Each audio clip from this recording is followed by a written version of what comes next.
You could be standing right here, I'll hug your friend, I'll hug your other friend, and you will be ghost, boo. You don't even exist, okay? You better call the CIA to see if you still got an identity, because I don't know who you are no more. Welcome to La Vida Rosa. I'm your host, Pinky, and today I will be doing a story time on a wannabe player. Anywho, guys, I'm gonna leave a link down to my storytime video playlist, and you can check out the rest of my storytime videos, which a lot of them are embarrassing on my part. So if you like this one, go check out the rest of my story times. Also, before we begin, I would like for everyone to leave a big thumbs up for story time. Make sure you leave a comment down below, and don't forget to say it with me. Subscribe. So without further ado, let's get into this story time. I really don't even know where to begin with this story time. I was debating on whether I was even going to tell this story, because not that it really makes me look bad, but I feel for somebody that I could now see coming from a mile away. Anybody who knew me in college knew I always hung out with my three besties, Charity, Olivia, and Mia. We always were together. Those were my bestest friends ever, still are. They're my sisters. We were like really tight.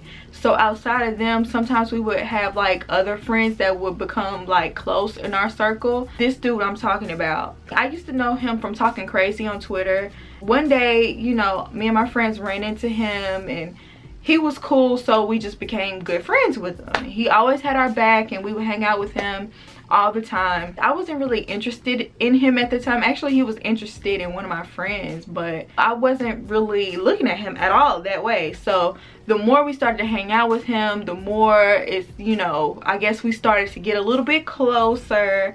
One day he was over our house, and I was kind of like really heartbroken over this dude, and you know, I was really like crying and heartbroken, and he just happened to be there, and he was trying to console me. Like, my friends were trying to console me. They were giving me my space, which I appreciated, but he was trying to be there for me and comfort me and whoop-de-woo, and that made me feel like, oh, he's there for me. He's like, he's a real dude for that, you know. He gonna try to wipe my tears and stuff. You know, that's when I really started to look at him in that way. And I probably was just kind of like rebounding off of whatever was happening with me from before. Then, you know, he started texting me regularly, you know, sending me these good morning texts, good night texts. He started like remembering my favorite things. He started, you know, like kind of teaching me certain things. When I look back on this, all of this was very calculated. On Christmas Day, he FaceTimed me. I wanted to be the first face you see on Christmas Day. We weren't in the same place, but you know, he made sure to keep up with me on those major holidays. He was just pulling on my heartstrings, y'all. He just knew exactly what to say. And let me say one more thing.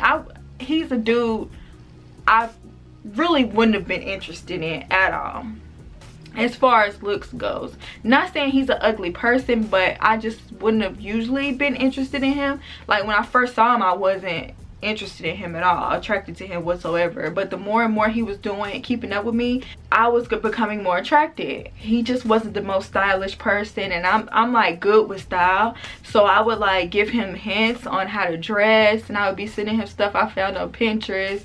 And you know, I was really falling for this guy, because he was just really, you know, keeping up with me, and I was just really into him, right? He was good friends with me and my friends, but it's like from that friendship something else was growing out of it. So it was like, I don't know, I was feeling like a really deep connection with him. A little time went by, so his birthday rolled around. Somehow Sister Act 2 became the topic of conversation, and he was like, he wanted the hat that the guy from Sister Act 2, you know, the one that was saying,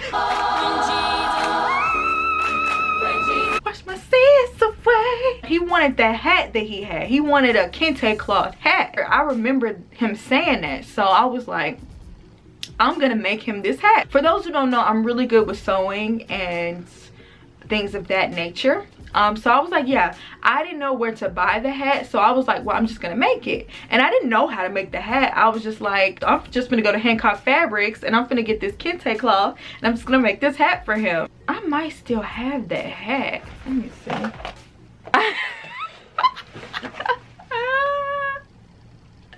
Y'all, I still have the hat. I still have it. I had to find it. Y'all, I still have this hat. I can't believe I still have it. This was so long ago. And you're probably gonna wonder why I have the hat, because this was supposed to be a gift, right?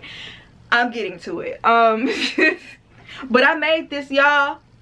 I ain't know what I was doing. Anyway, so make the hat, because I'm like, yeah, I'm gonna make this for Bae. He gonna like it or whatever. So for his birthday, he had like this little get together at his apartment. Well, it wasn't his apartment, it was his cousin's apartment. Oh yeah, the day before, I saw him the day before his birthday, and he was acting a little funny. I kind of don't remember exactly what happened that day, but I just remember I wasn't really feeling him as much. But I still liked him, but I was just like a little iffy about him. I got like a bad vibe from him the day before. Okay, so the day of his birthday rolls around. Me and my friends are all excited because this is our good friend's birthday, so we ready to go have fun at his little get together. So I walk up to him and I'm like, here's your hat. He was like, what? He was like, how I look? I like this. Oh, yeah. Putting on, y'all. Well, maybe he really did like the hat, and maybe he really did appreciate it, but he did not appreciate me. Anyway, he gives me a hug, he likes it, he hangs out for a while. Then the next thing you know, some other girls walk in, and I'm okay with this. I'm not really a really jealous person, because I feel like if you want to be with somebody else, go be with that other person. Don't even try to act like you have to decide between me and somebody else, because even if I really care about you and like you, don't try to decide between me and her, because you gonna have to choose her every time, because I ain't gonna be nobody's second choice. I ain't gonna be nobody's, well, maybe. No, never. Okay, so I see her walk in, and you know, he greets her a little extra special. I felt like, you know, he greeted everybody else in like a friendly way, including me. I mean, he gave me an extra hug for his gift. I mean, she was holding on to him a little taste long, and I'm like, you know, I wasn't ready to go off or nothing, but my antennas were up. Okay, I peeped it. I mean, I stayed over with my friends. I'm cool about it, but my antennas was looking dead at you. I see you. I'm here with it. Okay. And he knew it. He was a little uncomfortable, but he still kept on, you know, entertaining her and talking to her and her friends, which was cool, because I didn't know what was going on with that. She could have been like just a good friend for all I knew. So time went on, and he was avoiding me. You avoiding me at your birthday party, and I done made you this. What? By the way, he's wearing my hat this whole time while he's talking to this other girl. The hat that I made him, with the time I spent on it, with my thoughtfulness on his head. He talking to some other girl. We not together, but I don't know, I felt like I deserved a little bit more respect than he was giving me. It was clear that they were talking or whatever, but I feel like as a friend, he should have let me know something. He should have, like, I don't know, I feel like he should have gave me some sort of heads up.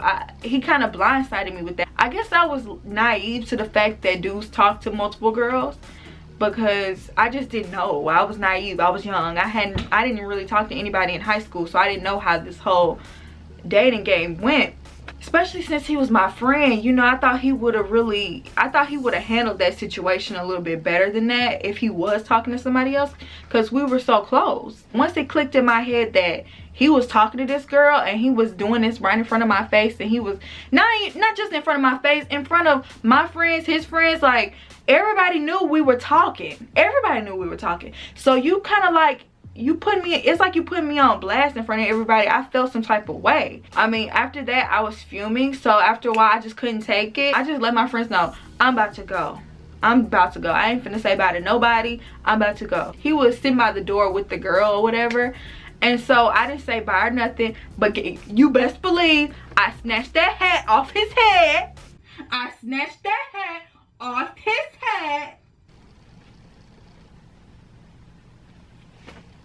his wig was snatched, boo. I can't deal when people try to play me. I really don't know how to deal. So just be prepared for anything, because I don't even know how I'm gonna react sometimes. It's just like spur of the moment. So yeah, I got my hat and I left, okay? My friends, you know, they were not feeling it either, by the way. They knew what was up and they knew I was mad. So, you know, of course they had my back. I was angry in that moment, but when I got home, I was really hurt. And at the time, you know, I'm still a very sensitive and emotional person, but back then I was like the type of person that I was really, really emotional. So so I went to my room and I was just, I don't know if I was crying, but I was really like down, and I went to bed early, and I was like just in my room just sulking. It really hurt me because he knew how I was treated in the past, and he chose to do this to me anyway. So I just couldn't believe that we had this, what I thought was at least a good friendship, and he would do something like that to me. And so I was hurt. I'm not gonna lie, I was hurt. And I went to my room and I was like, I don't want to talk to nobody. I'm in my room. He ended up coming to my place after his little party or whatever, because they had borrowed our cooler for the party, so he was bringing the cooler back. I heard him come in and he was like, well, I need to talk to her, I need to do this, I need to do that. And my friends, like the real G's that they are, was like, no, you know what you did. They was not letting him through to see me. He had to wait at that door, and they closed that door right behind him as soon as he left. Like, they had my back, okay? Because I don't even think I could have done it in that moment, because I probably would have broke out crying. Whenever I get really, really angry, for some reason my tear ducts activate my teardrops to fall, and I'm just like, what? I'm mad. Why am I crying? No, that's not what's supposed to happen. I'm supposed to just be angry. Like, if anything, give me the strength of the Hulk when I get mad. Don't let tears fall. Who gonna respect my gangster then? Long story short, of course he tried countless times to text me and call me. From that point on, I cut him off. And when I cut you off, you's cut off. Like, cut off means no texting, no calling, no Instagram, no Facebook, no social media. When I see you in person, you a ghost. You could be standing right here, I'll hug your friend, I'll hug your other friend, and you will be ghost, boo. You don't even exist, okay? You better call the CIA to see if you still got an identity, because I don't know who you are no more. You no longer exist to me. And I'm good at it, y'all. I'm good at it. I'll act just like I didn't see you, bruh. That went on for a really long time, and I would see him periodically, and I would just ignore him. And he would ask my friends, like, when is she gonna get over this? I don't know, but I'm gonna get over it. You can't tell me when to get over that either, because it's different if we didn't start off as friends, if we started off talking and that's it. Because I'm still cool with some people that I used to talk to. But if we were friends, I feel like you really did me dirty in my heart. Like, that's hard to come back from. The only reason why I got back on the same page of at least being cordial and speaking is because of Charity. After a while, she was like, you know, it's been so long and he just wants to be cool with you, y'all have to be friends. And he apologized, and it's cool. Like, I'm not mad at him no more. Like, I really am not mad at him no more.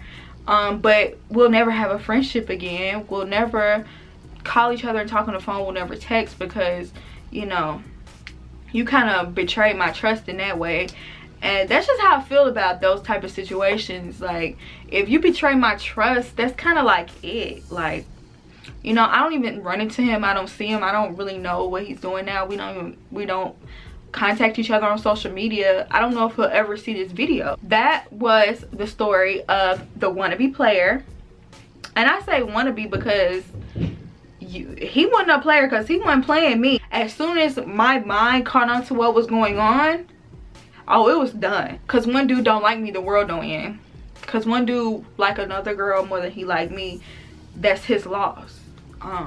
That's just how I look at life. I hope you guys enjoyed it, and I'll see you in my next video. Peace.